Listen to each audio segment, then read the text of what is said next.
Inima Produções apresenta Podcast Diversão. Aqui nós falamos sobre diversidade e inclusão. A apresentação de David Miranda e Rodolfo Ferrin, com convidados incríveis. E aí, tudo bem? Vamos para o Podcast Diversão. E hoje aqui do meu lado, David Miranda. Mas antes eu quero me descrever. Para o pessoal aí que tem baixa visão, a pessoa cega. Eu sou um homem de 52 anos, tenho cabelos curtinhos, claros, castanhos, pele branca, estou vestindo uma camiseta preta e sou cadeirante. E tu, David? Muito bem, eu sou o David Miranda, eu sou um rapaz branco, cabelos curtos, olhos castanhos, estou vestindo a camiseta de cor vinho, polo, estou ao lado do Rodolfo, né? E à nossa frente aqui, a gente está com o nosso convidado e a gente vai pedir para que ele também se descreva para quem não está nos vendo nesse momento. Mas sem falar o nome, hein? Então vamos lá, eu sou um homem branco de 59 anos, não estou usando barba, no momento estou sentado, mas tenho aproximadamente 1,80 m, atrás de mim uma parede com a tonalidade meio cinza para marrom, estou vestindo um colete preto, uma blusa xadrez aberta, preta e branca, e botei um óculos redondo aqui, meio escuro, meio claro, só para fazer um estilo para vocês. Legal. Bom, com uma trajetória artística que se iniciou em 1981, junto ao cantor e compositor Oswaldo Montenegro, ele construiu sua carreira como ator, cantor e diretor. Desde 1987, adaptou a linguagem cênica para a educacional, desenvolvendo o método do resgate da intuição e do reflexo, utilizado como treinamento artístico na Companhia dos Menestréis com Oswaldo Montenegro. Em 1992, em São Paulo, ele deu continuidade ao projeto em parceria com Candé Brandão, fundando a Oficina dos Menestréis. E juntos somam mais de 28 anos de trabalho ininterrupto junto a diferentes tipos de público e mais de 25 peças. Difundiu sua técnica ministrando cursos de teatro musical inclusivo para públicos especiais, cadeirantes, cegos, pessoas com síndrome de Down, autistas e terceira idade. Paralelamente, realiza workshops e palestras motivacionais para diversas escolas, universidades e empresas em vários estados do país, comprovando que todo e qualquer tipo de pessoa possui em sua essência a arte. E tem mais, hein? Vale lembrar a participação dele também como ator na novela O Rebu, da Rede Globo, e na série Meus Dias de Rock, do Canal Brasil. No cinema, nos filmes Quarta B, Bellini e o Demônio, Rinha, os premiados filmes Colegas, A Despedida, O Matador, ambos com direção de Marcelo Galvão. O filme A Chave do Vale Encantado, de Oswaldo Montenegro, e como diretor do show Signo de Ar, e do compositor e cantor Jorge Versilo, em que obteve ótimas críticas com seu trabalho. Em 2011, ele escreveu o livro Do Improviso à Marca, onde relata a história do musical Noturno de Oswaldo Montenegro e da Trupe dos Menestréis, que, sob sua direção, está em cartaz desde 1991 em São Paulo. Em 2014, foi convidado a representar o filme Colegas no Festival do Cinema de Moscou, onde realizou um workshop de seu método com jovens e adultos russos com síndrome de Down. Em 2021, foi convidado a desenvolver, olha só, hein, e realizar um projeto pedagógico de teatro musical inclusivo junto à sua parceira Evelyn Klein para capacitação de educadores árabes na Arábia Saudita. Ô, louco. Quem que é ele? Você Quem não que falou é? até agora. Quem Mas que é lógico. Seja bem-vindo, Detão. Opa, meu amigo, obrigado. Valeu, você me lembrou de coisas aí que nem eu lembrava, mas que legal, que história bacana. Que história linda você construiu, viu? Fizemos umas coisas bacanas aí nesse longo desses 30 anos aí, bem legal. Muito bom. Vamos precisar de pelo menos umas 5 horas, né? Pra Vamos. A gente Tem muita destrinchar. história, Rodolfo, tem muita história para contar, é verdade. Cada tópico desse tá rico aí de informações. Muito bem. Mas, Detão, a gente vai começar com uma rodada de ping-pong.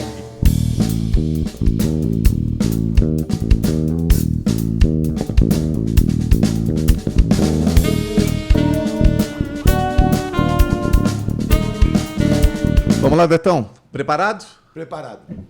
Dentro ou fora da coxia? Pô, que pergunta legal, cara. Eu tenho que responder de primeira, dentro ou fora? Tem que escolher um? Não, ou quer passar também? Não, vou escolher dentro da coxia. Dentro da coxia? Dentro da coxia. Legal. Detão, você se orgulha quando deseja merda a alguém? Eu não costumo desejar merda. Eu não gosto desse termo, eu falo boa sorte. Boa. Detão, se eu tenho 8 tempos para sair, quanto tempo eu tenho para desistir? Passo. Passa. Nunca eu achei que foi uma pergunta que eu não sei responder de primeira. Boa, Para Detão. não perder tempo, eu falei passo. Não é que eu tenho nada contra a pergunta. Aqui, Mas se a vida, Detão, é um palco onde se apresenta um musical, qual seria o nome da peça? pô, se a vida é um palco onde se apresenta um musical, qual seria o nome da peça? Tempo, dou-lhe uma. O mundo é um lugar estranho, cheio de gente estranha. É. Pronto. Teu Flamengo vai ficar só no cheirinho esse ano? Já não ficou, né? Para que você vai buscar o meu Flamengo nesses últimos anos, você vai ver que esse negócio de cheirinho já foi, né? Então a última, hein? Se eu bebo e não pago no bar do Balacobaco, quem paga a conta pra mim? Se você bebe no bar do Balacobaco, Dudu Gelo, que abriu o cemitério com a ponta do seu punhal. Muito Maravilha. bom, muito bom. Esse é muito Detão, bom. muito bom. Coisa linda. Bom, Detão, a gente ouviu aí o teu currículo cara, impressionante, né? A gente já te conhece, né? Para quem está nos vendo, nos ouvindo pela primeira vez, a gente já se conhece aqui. Detão foi e é nosso diretor de teatro. A gente conhece bastante a história do Detão. A primeira pergunta foi difícil para ele, porque o Detão também no palco é lindo de ver. Mas eu queria fazer uma pergunta no seguinte, para chegar em tudo isso, né, que a gente ouviu hoje, onde estava o Detão com 10 anos de idade? O que ele fazia? O que ele gostava de brincar? Onde é que ele morava? Ele já tinha ideia na cabeça do que ia ser, como é que ia ser? Como é que era esse Detão lá? Não. Ainda nem era Detão? Era Gerson. Gerson, coisa boa. Qual que era a referência de arte para aquele moleque?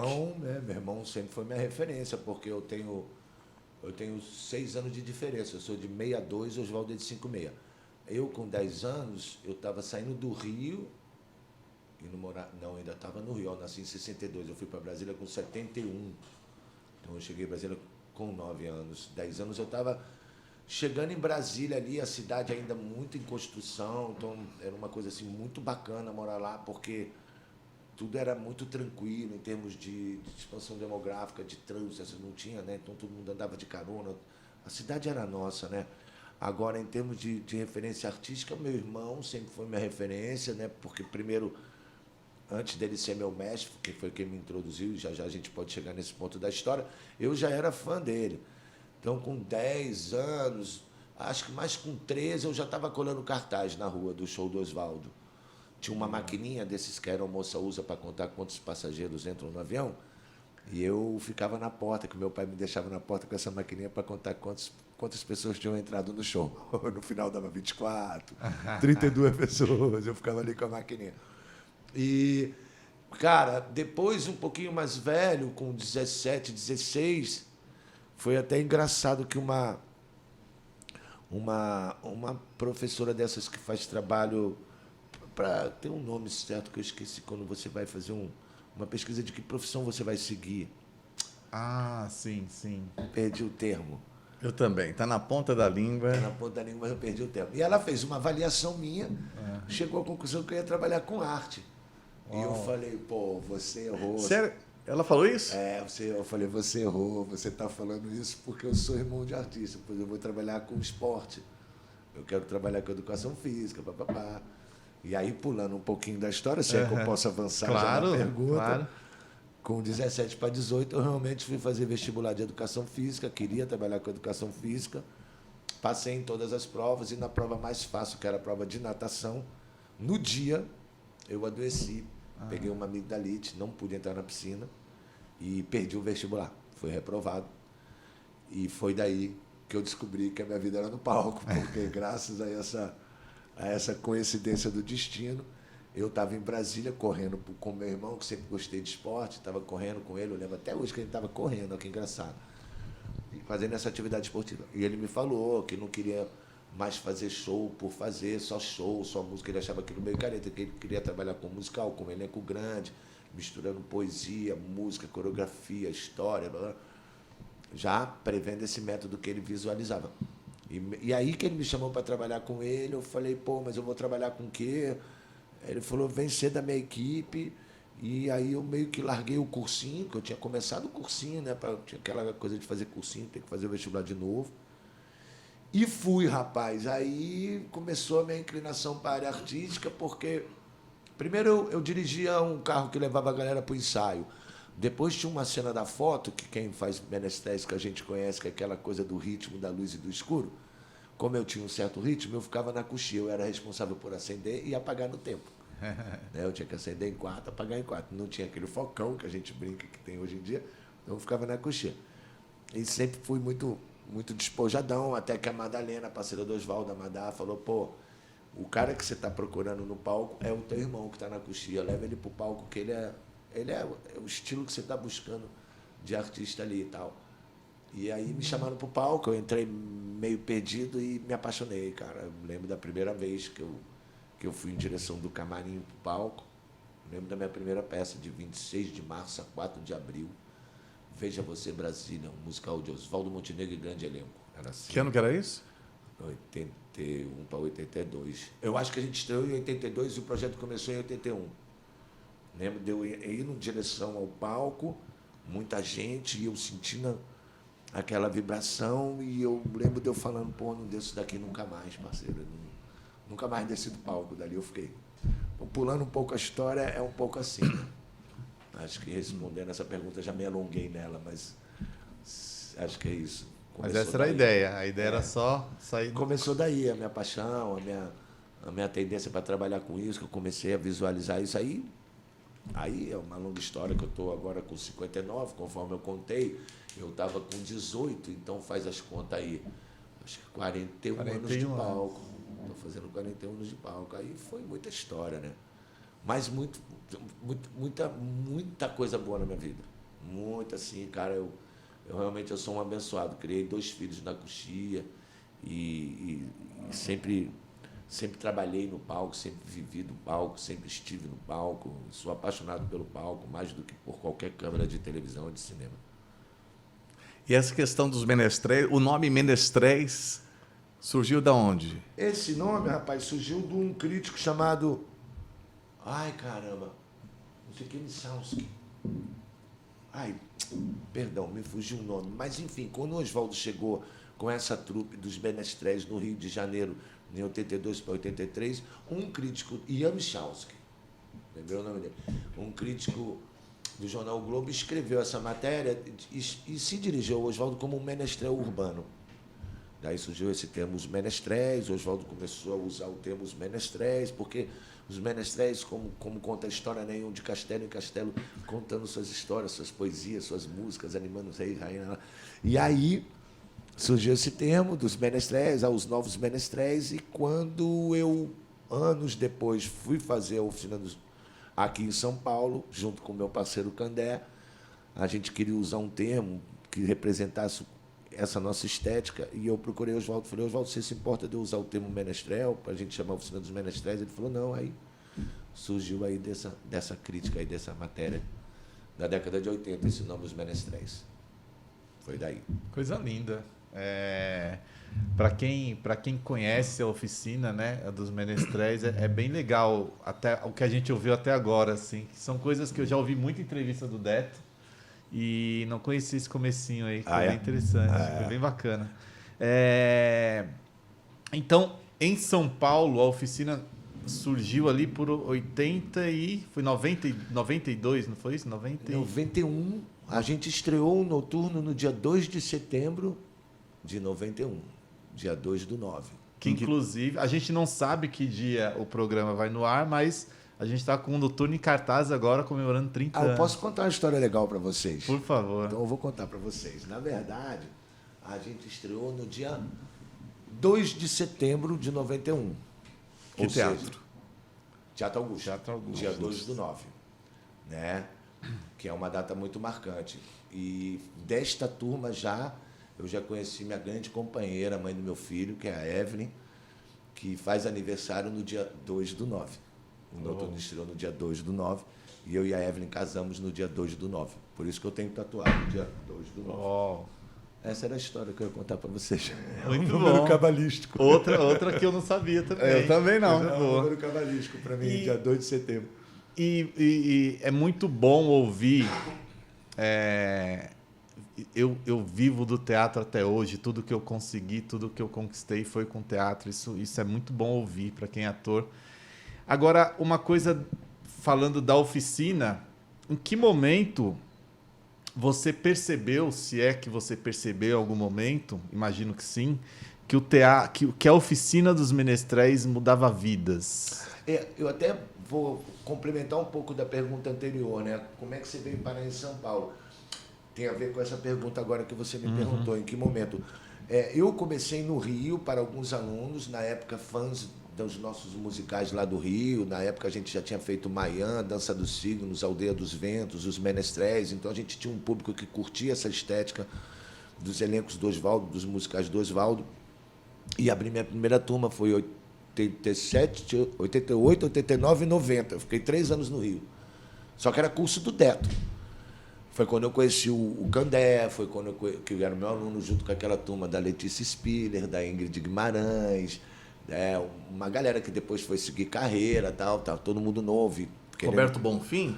Também não. Não. Não, o Bonfim? Bom Tempo era Bom meu Tempo, parceiro, Bom Tempo. né? Moramos junto, tal, grande amigo. Aí, trabalhando nesse evento, surgiu a ideia, respondendo agora a pergunta que você me fez, de que o Oswaldo tinha uma coisa assim, que ele dizia sempre, eu não quero que o público goste da peça, mais do que gostar da peça, eu quero que ele queira fazer parte dessa coisa. Eu quero que ele queira fazer parte dessa turma. Aí, parênteses, o Oswaldo nunca gostou do aluno, o Oswaldo sempre gostou de trabalhar com o artista. E eu peguei esse mote e falei, por que não trazer o público para subir no palco, né? Porque os menestréis, eles tinham isso, eles têm isso na sua estética, diferente de um Circo de Soleil que eu admiro, que eu adoro, mas que eu falo, meu Deus, eu não faria isso jamais, cara. Entendeu? Numa peça dos menestréis, você olha e fala, eu faria isso aí, isso aqui é como uma arte popular, como uma escola de samba, né? Você pode ir lá, ensaiar, participar, né? E foi daí que eu saquei que isso, tinha um valor para as pessoas, né? E eu comecei um pouco a não sei em que época, precisamente falando, mas a sacar que a arte tinha essa importância para o ser humano e que todo mundo tem arte, mais ou menos como Cooper na década de 70. Conhece Cooper, aquele médico que dizia que se você praticar 12 minutos de atividade aeróbica, você estará fazendo Cooper, estará fazendo... E aí, isso popularizou o esporte de uma maneira que todo mundo começou a ter acesso ao esporte, academia, todo tipo de atividade física, que antigamente era mais restrito. E eu meio que pensei, por que todo mundo não pode ter acesso à arte também, né? Onde você vai ter um trabalho de trabalhar reflexo, percepção, intuição, capacidade de improvisação, de lidar com erro, de oratória, de dinâmica de grupo. Isso é bom para todo mundo. Até porque todo mundo tem arte é que nem bíceps. Se você malhar, cresce, entendeu? Você pode trabalhar com isso ou não. Isso eu entendo. Agora, que você pode participar de uma atividade artística, com certeza pode. Aí eu comecei a investir nisso, entendeu? Tanto que eu sempre, desde o começo, reneguei o termo escola.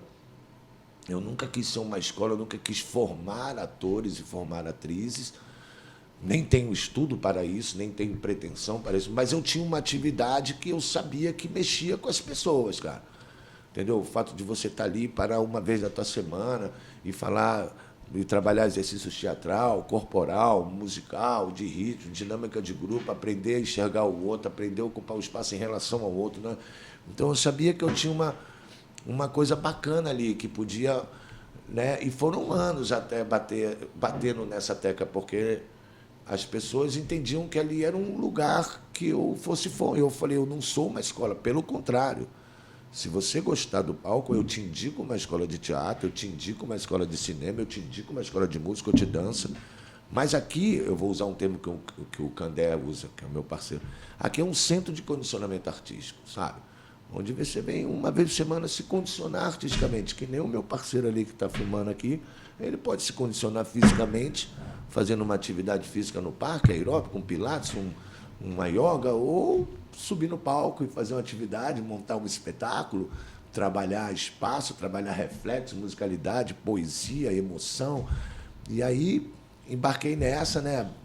Volto a dizer, aí foi preciso ir batendo nessa tecla até as pessoas entenderem. Até porque, né, pelo fato de eu ser o irmão do Oswaldo, as pessoas meio que confundiam, achavam que viam em mim uma possibilidade de chegar a um profissionalismo, quando essa não era a minha intenção. Poderia até ser, não tem nada contra quem tem, mas não era isso que eu queria. Nem nunca foi. Eu sempre quis ter um centro de condicionamento artístico, onde eu pudesse fazer arte com qualquer ser humano. Qualquer ser humano. E nessa, a diversidade já estava tomando forma sem você perceber. A diversidade, cara, ela veio em mim desde pequeno, Rodolfo, sem eu saber desse termo. Eu sempre, cara, eu sempre me dei bem com o porteiro, eu sempre me dei bem com aquela tia chata que ninguém tinha saco, eu gostava dela. Aí tinha aquele cara eu tinha um amigo que ele tem dificuldade, que ele tem deficiência intelectual, sabe? As pessoas tinham dificuldade de lidar com ele, porque ele fala muito devagar, né? Ele falava assim, isso para mim não era um problema, isso para mim era uma característica dele, eu esperava ele completar a frase. E as pessoas tinham essa dificuldade, desde lidar com uma funcionária que trabalha com a nossa casa, com o porteiro do prédio, ou com aquele avô. Ou com aquele... Eu sempre gostei dessa bagunça, desses tipos humanos. Não sabia que eu ia trabalhar com isso. Tempos depois, eu descobri que o que eu fazia era justamente aquilo que eu já gostava desde moleque, né? É muito doido, cara. Minha vida é muito doida, porque eu fui profissional de menestrel, né, cara? E o que é menestrel? Sei lá o que é menestrel, né, cara? É uma atividade muito diferente, eu acho que... Então, foi muito, muito difícil a gente entender tudo isso, entendeu? E na tua época também tinha um preconceito, né, com artista, com jogador, né? Tinha. Você vai fazer arte, teatro, ou você vai trabalhar? Tinha. Não é isso, Detão? Meu avô, por exemplo, era muito preconceituoso. Como é que explica para a família, né, o teu trabalho? Eu tinha 3 primos, um era engenheiro, os outros 2 eram médicos. Na minha família, um era o Oswaldo, que era músico. O Detão não fazia E nada. o outro era Deto, que nem música. músico era. Quer dizer, foi difícil, parceiro. Foi difícil, mas aí...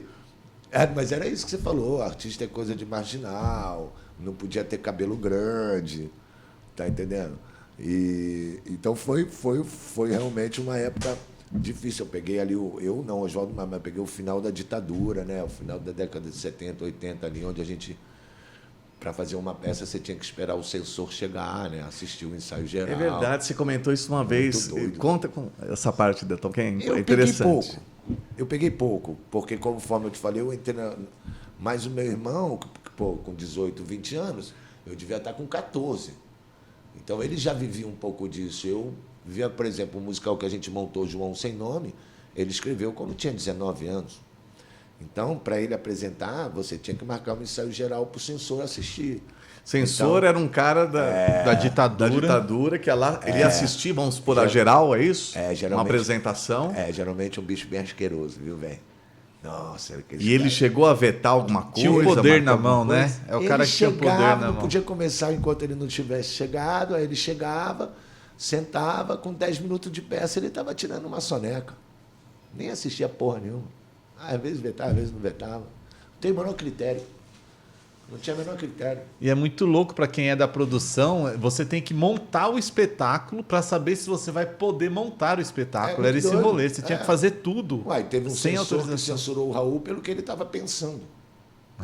Não pelo, mas ele não falou, não, mas ele está pensando. Como assim, meu parceiro? Foi uma época... Tá pensando, ele tá querendo dizer? Porque o censor que estava ao lado dele falou assim, mas ele não disse nada de errado. Aí diz o outro, mas ele pensou? Quer dizer, o cara censurava o que tu estava pensando, muito doido. Mas você perguntou se teve uma do Oswaldo que foi vetada? Teve. Era um musical chamado Jesus Cristo, Rei do Cangaço, Lampião Superstar. Aí chamaram o Oswaldo. O que o senhor quer dizer com isso? Não, aí tem esse texto no Léo Bia, no musical Léo Bia. Resumindo, vetado. Não pode. Meu pai tinha essas folhas, Rodolfo. É assim, era uma folha, no lado direito assim, tinha um carimbinho redondo assim, escrito, liberado pela censura federal. E se não tivesse liberado, meu parceiro, Nem não canta tenta. não, porque o bicho Nem vai tenta. pegar pro teu lado. Tem gente que até hoje não apareceu, né? Não. Dessa época. Mas, Detão, eu tenho a gente estava conversando antes de começar e tem algo que eu gosto muito na tua postura, que é que a gente conversou disso, tem quem faz a diferença, tem quem fala sobre as diferenças, sobre a inclusão, que é o nosso tema aqui, mas isso serve para qualquer assunto, qualquer tema, né? Você pode educar o teu filho só falando, mas você pode dar exemplos, você pode ir lá e fazer. E hoje você você talvez aceite esse rótulo, título, digamos, esse esse título assim, você é uma pessoa que faz a diferença com a inclusão, mesmo não querendo. Você não tem essa pretensão, mas hoje assim, eu faço questão de levar meus amigos, as pessoas que eu conheço, para assistir, né, os espetáculos da oficina de um modo geral. Eu falo isso para os atores. Eu tenho uma história com a oficina, que hoje eu trabalho com teatro por conta da oficina. Pela minha experiência, eu já fazia teatro antes, depois fiquei um tempo, voltei para a oficina, que me estimulou a viver de teatro. Então eu falo para qualquer ator formado precisa fazer oficina, pelo menos uma vez na vida. Precisa, porque é uma didática diferente, né? E tudo isso está indo para a inclusão, né? Tá indo para os projetos que hoje a oficina tem, que a gente vai falar deles aqui. Mas eu queria ouvir de você de novo e com o maior prazer, o que você pensa sobre isso? Como é que esses projetos da diversidade? Não teria como ser diferente se você for entender o início exato. da minha proposta, entendeu? Não teria como ser diferente, porque a minha proposta, lembra que eu falei, não era formar ator e formar atriz, a minha proposta era ter um centro de condicionamento artístico aberto a todo mundo. Aí já é. Né? Então, dali já era, entendeu? Só que era difícil de bater nessa tecla, até por conta de eu ser irmão do Oswaldo, tal, viver um pouco, né? Por isso que, para mim, cara, eu já tinha isso antes de qualquer atitude militante. Ou talvez isso já fosse militante, talvez já que é o lance de fazer, né? Isso diretamente. Mas a primeira vez que eu fiz diretamente falando que causou esse impacto foi em 2003. Foi quando eu fiz com os cadeirantes. Ali realmente ficou evidenciado o que eu estava dizendo, entendeu? Mas de onde que apareceu esse primeiro cadeirante, essa Por causa ideia? da Carol, cara. A Carol tinha sofrido um acidente de moto e precisou fazer uma reabilitação no Sara Kubitschek. A Carol era já Carol conhecida Aguilar. sua? Não. Não? Não. E ela precisou fazer um tratamento no Sara Kubitschek. A minha mãe tinha uma certa penetração e conseguiu uma vaga para ela no Sara. Porque minha mãe era amiga da prima da Carol. E a prima da Carol contou, pô, minha sobrinha sofreu um acidente. A minha mãe, peraí que eu vou dar um jeito de receber ela no Sara. Conseguiu. E aí ficou amiga de Carol. E aí contou para mim, pô, eu tenho uma amiga aqui que ela, você tem que conhecer, papapá. Um dia eu conheci Carol, me lembro, foi até no Rio de Janeiro, no Carnaval. E quando eu vi aquele carisma da Carol, me deu um insight e falei, pô, por que a gente não faz uma turma só com cadeirante? Aí já era um pouco, né, mais direto aquilo que eu falava, já era, pô, ó, vamos fazer, cara. Só qual é o problema do cara ter cadeira de roda? A única coisa que eu fiz questão disso, eu falei, eu não entendo nada de cadeira de roda, galera. Eu entendo de pau, que sei que o que eu posso brincar, o que eu estou convidando vocês, vocês podem brincar. Ou seja, vocês vêm para o meu mundo, não eu vou para o mundo de vocês. Maravilhoso. Fazer terapia, reabilitação é outra história. É outro lugar. Eu não sou terapeuta, cara. Eu tenho um método que vocês vão ser tratados realmente como artista. E, pô, no bom sentido. foda-se a cadeira, entendeu? Eu sei que ela te dá uma dificuldade fora daqui, mas aqui, para mim, ela vai ser objeto de arte. Vai ser objeto artístico. Então eu já imaginava uma luz batendo contra a luz da roda, eu já imaginava a roda, eu já viajava por aí. E sempre foi a minha preocupação desde o início, quando eu falei com a Carol, para montar o primeiro grupo, e eu falava, eu não quero montar aqueles espetáculos, sabe? Que o público fica com peninha do... Piegas, mãozinha para um lado, mãozinha para o outro. Isso era meu pânico, cara. Aí eu falei, pô, mas aí eu fui muito justo com o elenco, abri o jogo para o elenco, sempre disse desde a primeira vez. O elenco tentou me driblar. Algumas horas eles tentavam dizer, eu cheguei atrasado por causa da cadeira, e eu falava, dane-se a cadeira, meu parceiro, eu também tenho um buraco na calçada, e a Roberta também tem problema de condução coletiva aqui em São Paulo, todo mundo tem seus problemas. Sai uma hora mais cedo, cada um com seus problemas aí. Tem engarrafamento, tem cadeira, tem cego, tem cada um com seus problemas. Então eles começaram a entender que a minha proposta era 100% artística, né? Tanto, cara, que eu escolhi um musical noturno, todo mundo achou maluquice, né? Falou, pô, como assim um noturno com cadeira? Mas eu estava preocupado, era com o lance artístico, sabe, cara? Eu queria que ficasse uma parada artística. Então, foi o tempo todo, e eu não sabia, realmente, eu só soube no primeiro dia. Quando acabou a peça que eu olhei, eu falei, pô, eu acho que eu consegui uma parada legal aqui. Ó, o próprio texto do espetáculo, eu nunca pensei nisso, eu juro por Deus, mas o texto do Noturno, dito por um cadeirante, é maravilhoso, cara. Você ouvir, pô, eu juro que a primeira noite eu não dormi de tanto ouvir os caminhões. Parece que eu já estou falando da cadeira. Não estou, cara. Nunca falei das cadeiras. O Noturno não foi escrito para cadeirante.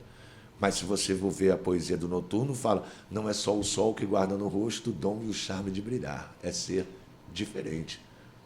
Não era para cadeira, mas dito por um cadeira, era charmoso. É brincar de roda. Tem uma bossa. É de noite que a gente sai para procurar o que não vai encontrar? Nunca. Então tinha uma bossa ali, pelas entendinhas, mas foi na pura intuição, porque eu só pensava em fazer um trabalho artístico. E assim, mudou minha vida, né? Então eu digo que a minha vida ela é antes dos cadeirantes e depois dos cadeirantes, né? Se hoje eu trabalho com síndrome de Down, se hoje eu dou aula para empresário, para criança, para meninos autistas, para público LGBTQIA+, para Moscou, para a Arábia Saudita, foi porque os cadeirantes me ensinaram que aquilo era possível, que o que eu estava pensando realmente dava um pedal. E eu acho que o público mudou. Depois de 2013, o nosso público mudou. Hoje eu tenho um público, por exemplo, eu vou chutar aqui que 90% dele é um público, meus alunos são realizados em suas profissões. Você vai escolher ali 10%, talvez queira ser ator e atriz. Eu tenho o David, que trabalha aí em produtora, eu tenho a Pelinha, que é professora de hidroginástica, eu tenho um aluno que é policial, eu tenho um aluno que é ex-presidiário, bobear se encontraram. Numa dessas caçadas, estão dividindo o palco agora, é muito doido. E aí vieram outras turmas, Aí né? vieram outras turmas, cara. Down. Isso, daí surgiu toda essa ideia. O projeto Juntos também, né? O projeto Juntos. Em seguida do cadeirante, tem uma história linda na minha vida que eu sempre conto, eu até peço perdão pro público já ouviu essa história, porque acha que é meio repetitivo, mas é porque é meio marcante. Você já deve ter conhecido essa história, não sei se o David conhece, que foi no 2004, eu fui procurado por um grupo de cegos. E eu já tinha o grupo de cadeirante, tinha sido um sucesso o primeiro ano dos cadeirantes. Eu falei, por que não continuar a próxima turma e receber novos alunos? Trouxe a turma do cadeirante, novos alunos chegaram, eu tinha 16 alunos treinando, acho que era aos domingos, 8 horas da manhã, era um horário cruel desse. Até porque eu fazia de graça, então tinha que arrumar uns horários que não eram ocupados e tal. Então, e como lidar com o cego, né? Aí, como lidar com o cego? Aí, pô, não, eu falei, você tem que dar aula para... Eu falei, tá bom, vou passar esse método para os deficientes visuais, para o cego e tal. E comecei, cara, era muito difícil, bicho. Mas eu falei, para mim vai ser um super exercício. Primeiro, para eu poder fazer arte com eles, já que todo mundo pode, porque eles não, né? E segundo... Só um detalhe aqui, quando eu falo como lidar com o cego, né? É artisticamente, né? No palco, assim como, né? Com aquele que usa uma cadeira de rodas, e aquele que não enxerga, como que ele vai marcar, visualizar a coxia, o palco em si, toda aquela questão, né? Eu lembro que o primeiro exercício de espelho, cara, eu já levei achando que eu tava o bambambam, né? Eu falei, já sei. Já que eles não podem se ver, eu vou fazer o espelho com eles se tocando. E eu dizia para Roseli, Roseli, imagina que você está olhando para um espelho. Aí ela falou para mim, Deto, eu nunca vi um espelho. Eu falei, eita, então vamos lá, você me ajuda e eu te ajudo. E a gente foi se ajudando. Como é que tem referência? Aí chegou a hora de montar a peça. Para o público que não conhece, a oficina é dividida em 2 módulos. Um módulo de treinamento e depois um módulo de montagem do musical, que é porque o cara viveu o treinamento na prática, ter o contato com o público e tal. E eu falei, o que eu vou montar com 8 cegos, parceiro? Não tem como. Entendeu? Até porque eu preciso da dinâmica de grupo, né? Eu sempre fui apaixonado pela dinâmica de grupo. Esse método tem muito a ver com a dinâmica de grupo, Sim. né? Porque um protege o outro. E aí eu lembrei da turma dos cadeirantes, cara. Deus me deu uma luz, parceiro. Que eu falei, pô, se o cego for a perna do cadeirante e o cadeirante for os olhos do cego, pô, é só botar os 2 juntos, cara. Aí chamei o meu elenco de cadeirante e falei, vou trazer 8 cegos para o nosso espetáculo. Eles falaram, o quê? Eu falei, 8 cegos. Um cola na cadeira do outro, Rodolfo. Acabou. Tu toca a cadeira e ela te empurra, pô, tamo junto. Vamos falar um texto junto, vamos fazer qualquer coisa. E aí, pô, liguei pro meu irmão e falei, pô, meu irmão é poeta, né? Eu não sei escrever nada, Rô, nada. Aí, pô, eu falei, escreve aí, parceiro, o que é importante é todo mundo junto. O barato é todo mundo junto, escreve para mim. Aí, 10 minutos depois, ele me ligou. Eu te contei essa história, ele me ligou. Aí falou, escuta aí o poema. Aí ele começou a dizer, Rodolfo, eu vou dizer para vocês. É assim, foi escrito para essa situação. E no final da brincadeira, o importante é a certeza de que a gente brincou, pelo prazer de estar vivo, de desfrutar de cheiros, tatos, barulhos e afetos. Que a gente ande por aí orgulhoso dos nossos sentimentos e alegrias, porque perfeito mesmo, só tudo junto. Só uma mão não faz o aplauso. Só uma boca jamais fará o beijo. Tudo junto, sim, formarão a imensa risada que, quando for realmente enorme, Deus vai ouvir e nunca mais vai se sentir sozinho. Cara, quando ele mandou isso... Que coisa linda, eu não conhecia. Puta, eu falei, porra, achei o final do espetáculo. Aí eu acabava o espetáculo, uma cega e um cadeirante falando esse texto junto. E a figura de Deus como uma figura solitária é lindo, né? O cara pensar que Deus nunca mais vai se sentir sozinho, o bicho é muito poeta. Por isso que eu digo que meu irmão é muito gente boa, ele é um grande irmão, é meu mestre e é meu ídolo. Que peça que é essa, então? Essa aí é o Good Morning. Foi escrito por Good Morning. Eu Que participei... nada mais é do que um programa de rádio, com sketch, humor. O David já dirigiu várias vezes o Good Morning, sabe o que é isso. Mas eu tinha um elenco de cego, um elenco de cadeirante, e faltava escrever alguma coisa que falasse disso, né? Que o bicho me mandou essa depois de 10 minutos, cara. O bicho é monstro, cara. Que é isso?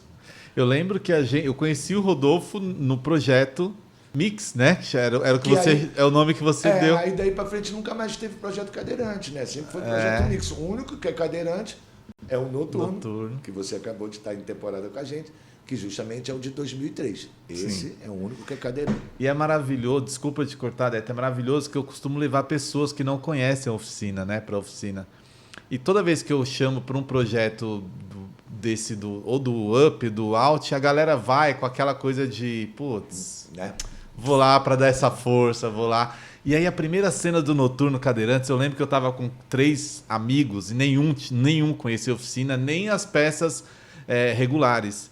Cara, a primeira cena eles fizeram assim, como assim, velho?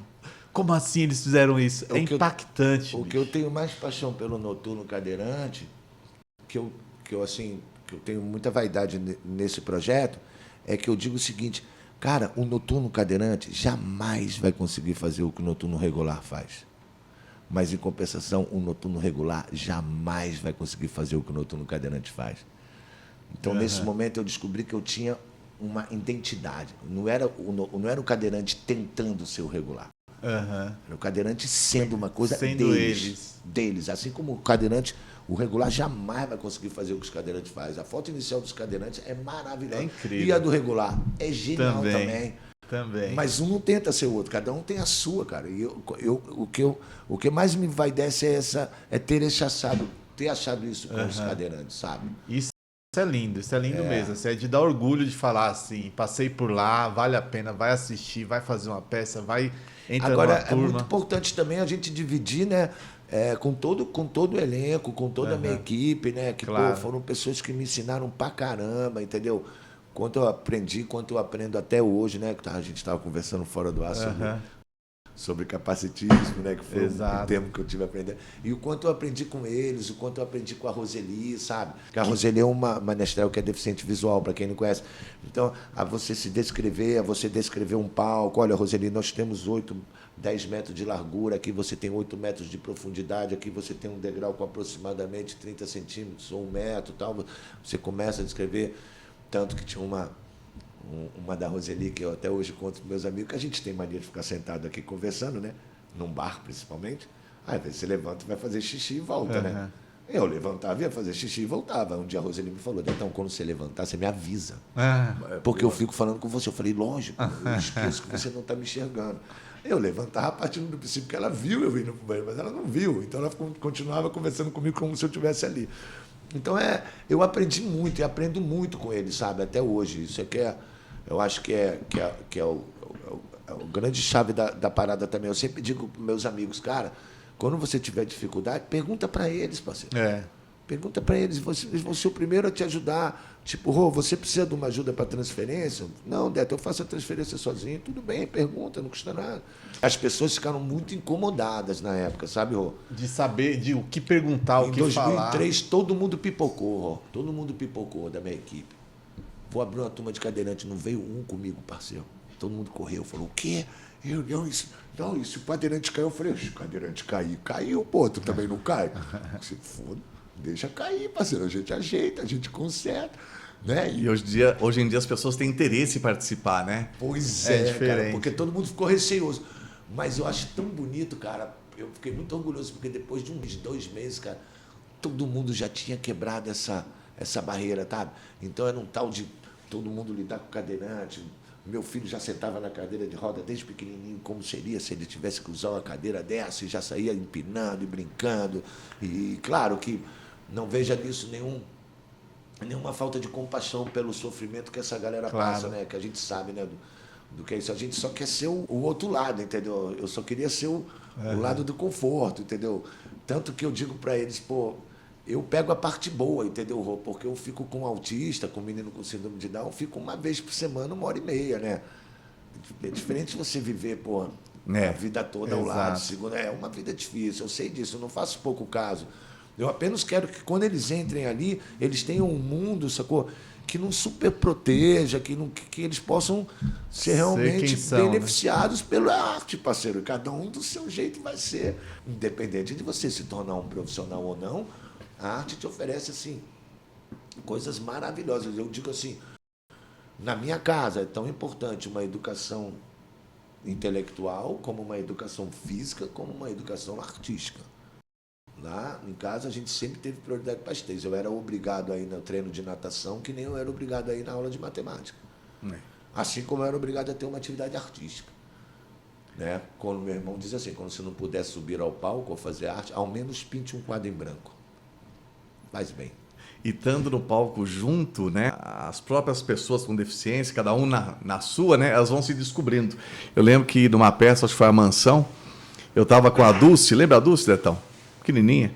A Dulce, ela não é anã, eu não sei, a gente não definiu a Dulce ainda, lembra que a gente brincava? Eu acho que é danismo que fala, não tenho certeza se o termo é esse. Danismo. A gente já não usa mais anão, né? Não usa mais anão. Só aproveitar esse gancho antes do Rodolfo, que aí enquanto você fala, acho que o Detão pode... Você citou capacitismo, que você aprendeu. Você pode escrever para a gente o exemplo que você deu do que...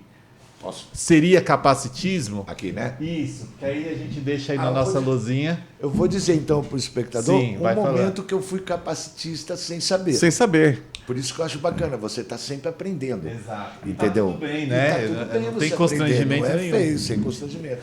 Então eu vou escrever a frase que eu falei. Tá? Boa. E quem está nos vendo, está nos ouvindo, né? Nos perdoe, não queremos ser capacitistas, embora... Às vezes a gente pode escorregar aqui porque é uma situação nova que elas vão, né? Surgindo, novos termos de como respeitar e valorizar cada vez mais o ser humano. Bom, eu vou botar... Posso falar para o público? Pode, claro. Né? Então eu vou botar para o público enxergar, mas eu vou dizer a frase se você não estiver entendendo muito bem. Essa frase foi dita para o meu elenco que tem síndrome de Down. A propósito de um elogio que eu queria fazer a eles, e eu me referi a eles como um elenco, né? E falei, vocês são verdadeiros anjos. E depois eu descobri que não é gentil você falar assim. E aí tem toda uma explicação que eu nem tenho tanta técnica para dizer, porque, volto a dizer, eu estou aprendendo, estou sempre aprendendo, todo dia aprendendo. Mas é como se você tivesse julgando a condição da pessoa, mesmo pelo fato dela ser diferente. Mas todos nós somos diferentes. Então, por que elas são anjos e o David não é um anjo, eu também não sou, e o Rodolfo só porque ela tem síndrome de Down? Então, isso é um pouco de capacitismo. Mas, segundo eu conversei com um amigo, que foi assistir a peça, que é um grande estudioso sobre isso, ele falou que eu faço muito pouco capacitismo. Eu falei, graças a Deus. Porque realmente, meu irmão... Estamos sujeitos, né? Quanto mais a gente fala sobre, Então, quanto mais a gente se envolve, mais sujeitos a gente sabe que a gente não tem essa educação. Mas engraçado, eu faço... Não, cara, e até um erro meu, às vezes, de tão de igual que eu trato de igual para igual, que eu acabo até colocando algumas coisas que eu tenho que tomar cuidado. Por exemplo, maturidade. Pô, não é porque o cara é idoso que você agora vai tratar ele como um cara, né, incapaz. Mas, por outro lado, pô, toma cuidado, porque para o idoso um tombo machuca mais do que para um garoto de 18. Então, também não posso deixar de ter essa linha tênue. Entendeu? Uma vez eu cortei uma menina da cena porque ela estava mal na cena. Mas ela tinha síndrome de Down. E o pai ficou chateado porque isso ia frustrar uma menina que tinha síndrome de Down. Eu falei, mas não é porque ela tem síndrome de Down que ela não pode participar das frustrações que o mundo artístico tem no seu pacote. Do mundo artístico, da vida? A vida, né? Faz parte do pacote, né? Você ia dar um exemplo, eu te cortei. Ah, da Dulce. Porque a Dulce... Então, ela não é anã, né? Ela É uma pessoa com nanismo. com nanismo. Bom, Isso. e na cena, Detão e David, e você que nos escuta, a Dulce estava aqui do meu lado, aí tá lá falando o texto, e ela falou para mim, ó, eu te dou um toque, né? Encosta você, enfim, a hora de você fazer tal movimento. E passou o texto, tudo. Fomos para a coxia, e ela me deu uma bronca. Falou, pô, meu, você não fez... Eu falei, mas você não me deu um toque? Estou batendo na tua perna. Eu falei, mas eu não sinto a perna. Pô, como que eu ia saber? Ela ficou o tempo todo na minha perna e eu nem tchum. Então um aprende com o outro. Detão, essa tua vivência, né, que eu acho lindo, assim, de essa diversidade que está na sua vida desde sempre, também foi um dos motivos que te levou para esse projeto recente, agora de 2021, que a gente queria ouvir um pouco, que foi que você foi fazer uma capacitação na Arábia Saudita. Foi. É isso? Ultrapassando fronteiras. A gente queria muito ouvir isso, porque eu sou uma das pessoas que falam que o teatro tem que estar em todo lugar. Foi um projeto muito legal, né? Apesar de ser um país muito fechado, né? De ser um país muito com tradições muito fechadas, né? Eu fui justamente para participar dessa tentativa de abertura. Uou. Né? Então, Eles que te procuraram, como é que foi? Existe um projeto do Príncipe, chama Vision 30, que é um projeto para 2030, onde eles estão preparando a abertura na Arábia Saudita. Né? Então, isso vem num conjunto de medidas. Desde há 2 anos atrás, que as mulheres estão podendo dirigir, né? Há coisa de 2 anos as mulheres estão podendo ir nos estádios de futebol, assistir futebol. Então, é todo um processo de abertura, né? Parece que eles estão querendo abrir novas salas de cinema, porque eles não têm esse hábito de cinema, de ir ao cinema, né? Tudo muito fechado.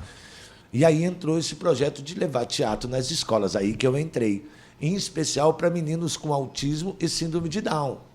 E aí eu entrei mais ainda, porque foi assim, uma produtora lá da Arábia Saudita, chamada Talents, através de um grande amigo meu, vinha a ser amigo meu, na época eu não era amigo dele, do Said, ganhou uma licitação do governo, se é que eu posso usar esse termo. Tinha uma grana para investir nesse projeto de capacitação de professores que aprenderiam alguns exercícios para aplicar teatro nas escolas, em especial com os meninos autistas, né? E é o síndrome de Down. E aí surgiu esse amigo, ele é esse conhecido, que hoje é meu amigo, foi amigo de uma empresária nossa aqui de São Paulo, chamada Carolina Andraus, né, que ela tem contatos com várias pessoas no interior, inclusive com esse rapaz Said, e ele procurando quem trabalhasse com ele, ela chegou ao nosso nome, por indicação de alguém que falou da gente, e nos procurou, e o projeto foi nascendo, foi bacana, porque a gente teve a oportunidade de apostilar um pouco tudo isso que a gente está falando. Né? Então, como era um projeto muito desconhecido para eles, a gente teve que explicar tudo tintim por tintim, entendeu? Por que você faz esse exercício? Para que você faz? Com qual utilidade você faz? Que tipo de vulnerabilidade você fica com esse exercício? Que tipo de erro você pode cometer? Que tipo de acerto? Como você pode... Então, foram 4 meses até que chegou a ideia de ir lá presencialmente. 4 meses de preparação. batendo esse mínimo, papo. No mínimo 4, 5 Eles meses. perguntavam também como você faria isso, aquilo Tudo, lá. Rô. Tudo. E aí? Tudo. Por que é o exercício? Qual é a função do exercício? Quais tipos de exercício? Quais exercícios você vai fazer? Qual que é de corpo? Qual que é de música? Qual que é de improvisação teatral? Aí alguns colavam com a cultura deles, outros não colavam. Então a gente, desde o início, a gente sabia também que a gente estava indo para uma cultura que a gente teria que respeitar. O que para mim não teria problema nenhum, porque se eu falei desde o início que eu tenho paixão, que é qualquer, por que o árabe não pode? Tanto é, cara, que as minhas alunas lá faziam com aquela roupa que não é a burca? Não é a burca. Não é burca? A burca é que tem a redinha. Ah, é verdade. É a roupa preta, coberto, o rosto, tudo coberto, sem a redinha, só os olhos de fora. E elas faziam aula assim. Das minhas 27 professoras, 7 mostravam o rosto, mas não o cabelo, só o rosto. E as outras 20 nem o rosto, só o olho. No meio do palco fica um biombo.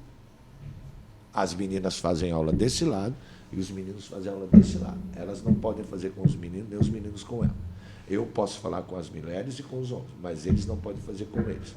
Então colocou-se um biombo e foi bacana. Eu falei, já que vocês estão conversando, eu vou ensinar, mesmo que vocês ainda estejam sem esse recurso da expressão, que o teatro precisa muito, mas vocês vão conhecer um pouco da musicalidade, do exercício de ritmo, de junto, de dinâmica de grupo, de expressão corporal. Aí os meninos que já não usam mais, que já conheciam os exercícios, aí foi uma série de adaptações, uma experiência assim riquíssima, muito legal. E o mais bacana é que foi muito bacana, sabe? Aí, isso foi em 21, e agora em 22 eles vieram fazer uma semana de intercâmbio com a gente, ficaram uma semana aqui visitando as nossas turmas. Assistiram peças, começaram assistindo o Alt, depois os Down, depois os Cadeirantes, depois o Noturno Regular, depois a Dança do Círculo, depois foram para as escolas, lá para o Petrópolis, que o David deu aula com a gente lá, fizeram uma incursão lá no Petrópolis, para saber como funciona o teatro das escolas, como é que é um pouco da cultura. E o que eles acharam?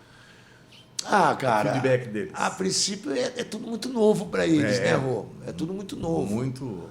Para a gente também, em relação a entender o que eles conhecem, o que eles não conhecem, né? E para eles também o que a gente tem de referência que não tem, né? Então, mas tem muitos deles que são viajados também, né? Que já moraram fora, já moraram na Inglaterra. E teve contato com outras culturas, né? Tem de tudo. Tem aquele que é mais radical, né? E tem aquele que é mais aberto.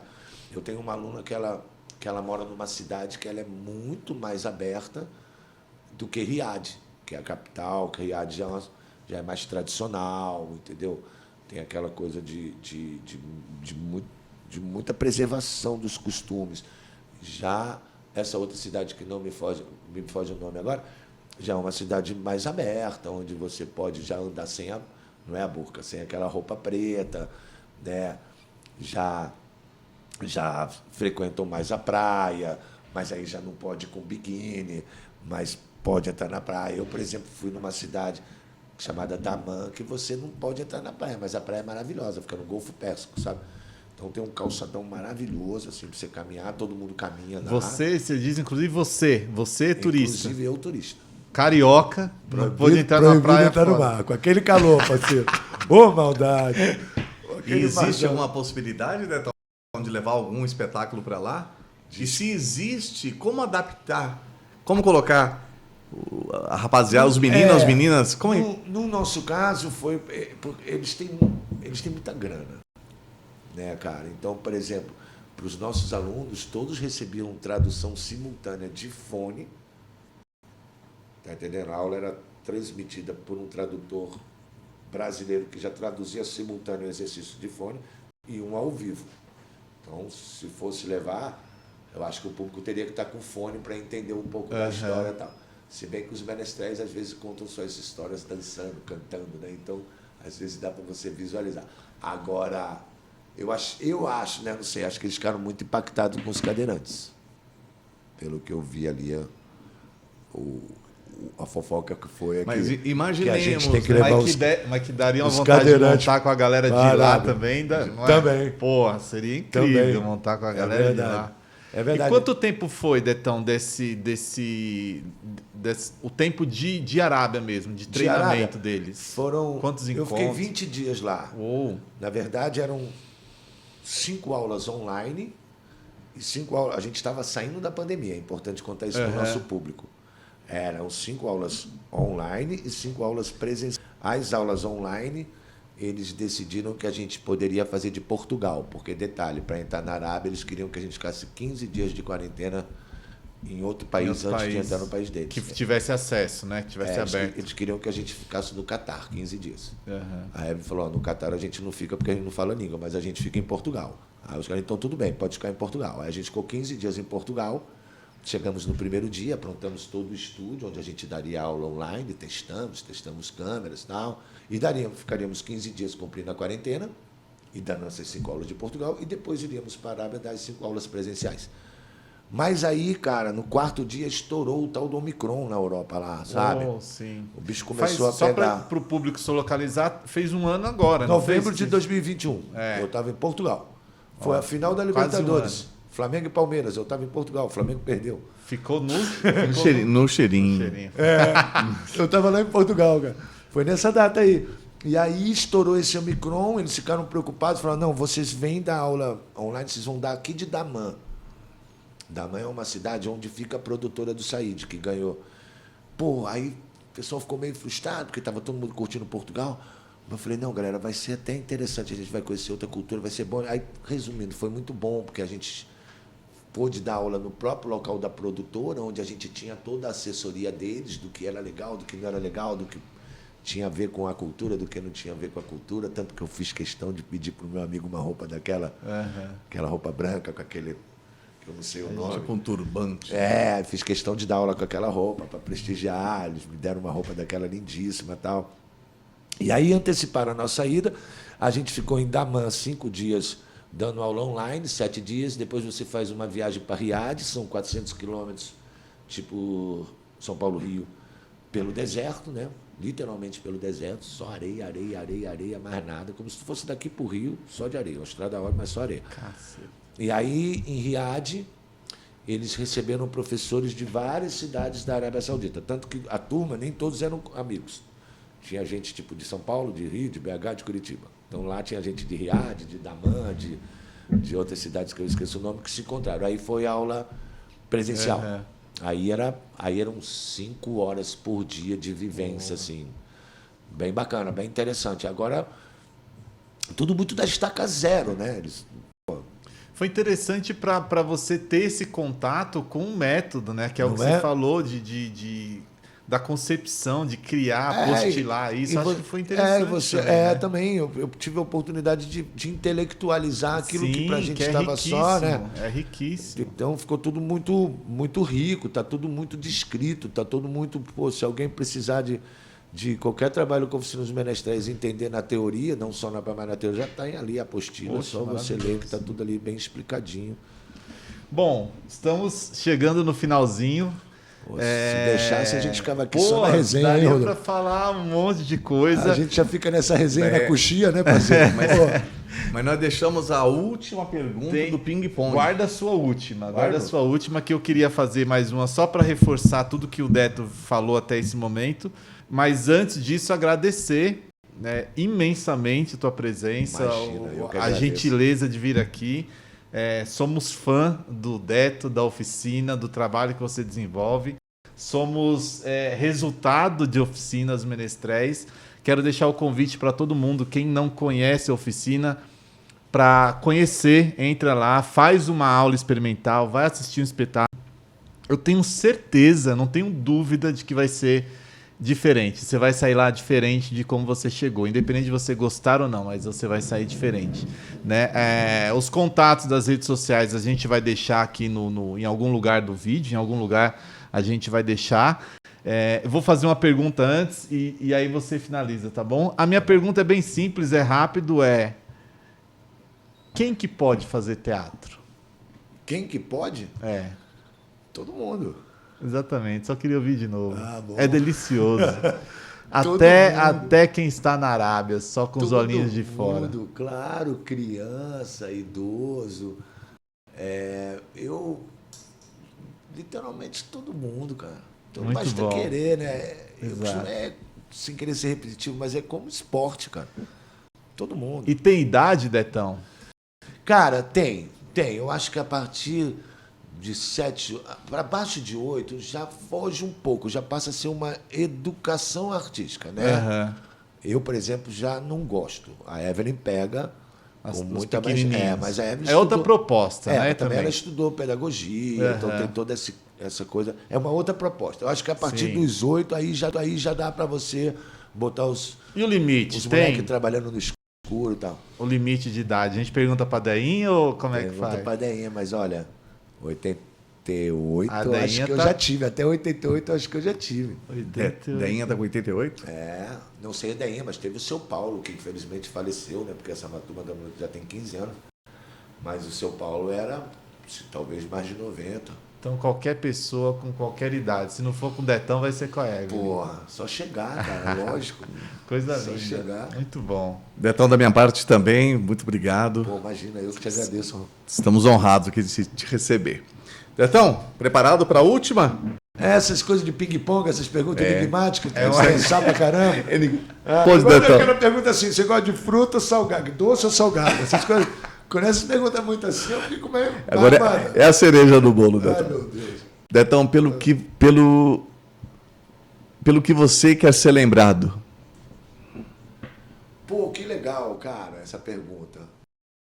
Tá vendo? Pô, Não foi tão ruim. Não foi não.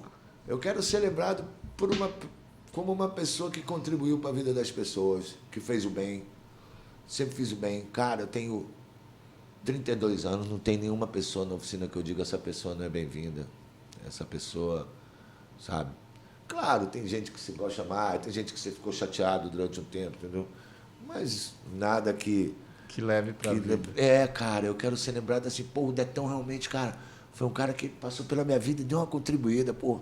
Fiquei mais legal com a minha namorada, fiquei mais legal com o meu namorado, sabe? A minha semana ficou mais bacana. Eu olhei a 23 de março com outros olhos, eu soube ouvir uma canção com outros ouvidos. Talvez aí, eu gostaria que a galera lembrasse de mim assim. Como Detão, cara, gente boa, faz o bem. E o que engraçado, se me perguntaram do começo da minha carreira, eu lembro de eu falando isso pro meu pai. Meu pai perguntou, o que você quer ser quando crescer? Eu falei, bacana. Ele falou, bacana, mas bacana não é profissão. Mal sabia ele que era, né? Aí, muito A minha bom. profissão é bacana. Muito bom. É ser bacana. Muito bacana foi esse podcast. Maravilha. Obrigado, Valeu. Detão. Eu que agradeço a vocês. Muito obrigado de coração. Pelo carinho, pelas palavras, pelo reconhecimento. Obrigado mesmo. Valeu. Obrigado você também que estava com a gente e até a próxima.